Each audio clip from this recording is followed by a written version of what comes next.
आजादी के बाद से हमारे देश ने विकास किया है।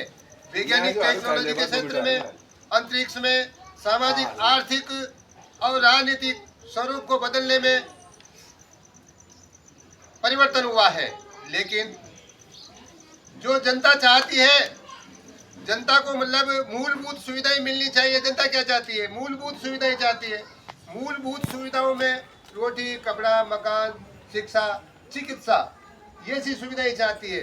लेकिन आज की वर्तमान सरकारों के द्वारा इन पर हमले किए जा रहे हैं।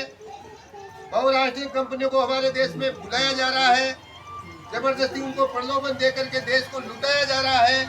तो कई प्रकार की जो समस्याएं हमारे सामने आज भी खड़ी है।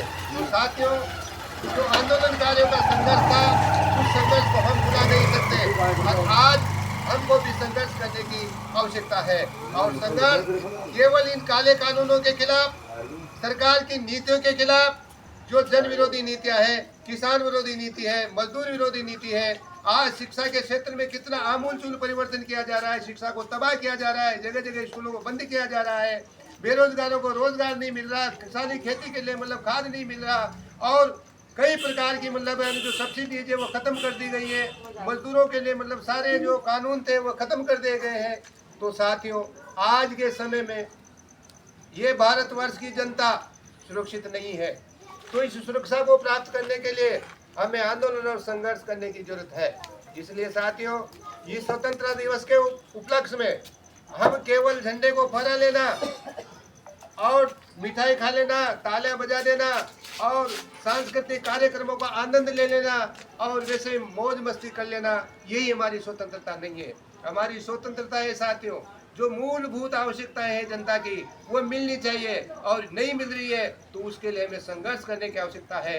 तो आज का दिन जो है ये संघर्ष का दिन है, संघर्ष के इतिहास को देखने का दिन है, उन लोगों की सोच को समझने और उनकी सोच के आधार पर चलने का दिन है, ताकि हम जो वर्तमान में समस्या पैदा हो रही है उनसे निजात पा सकें। तो साथियों, मैं यही निवेदन करूंगा कि आज के दिन हम संकल्प लें और संकल्प लेकर के हम जो वर्तमान में हालात में जो परिस्थितियां पैदा हो रही है उनको खिलाफ हम संघर्ष करें।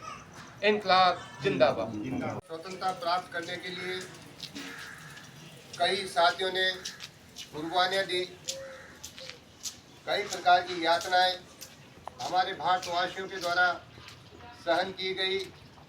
उसके बाद हमें आज ये स्वतंत्रता का दिन देखने को मिला और 15 अगस्त 1947 को स्वतंत्रता की हमने पहली सांस ली।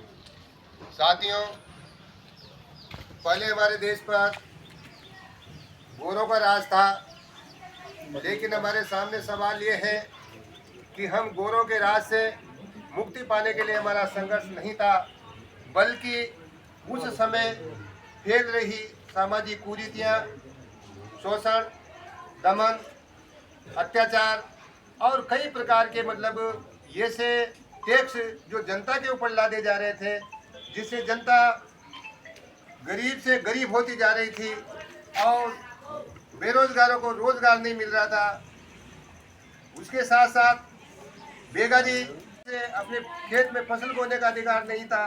तो ये तमाम सारी परिस्थितियां हमारे देश के सामने थी। उन समस्याओं से छुटकारा पाने के लिए हमारे भारतवासियों ने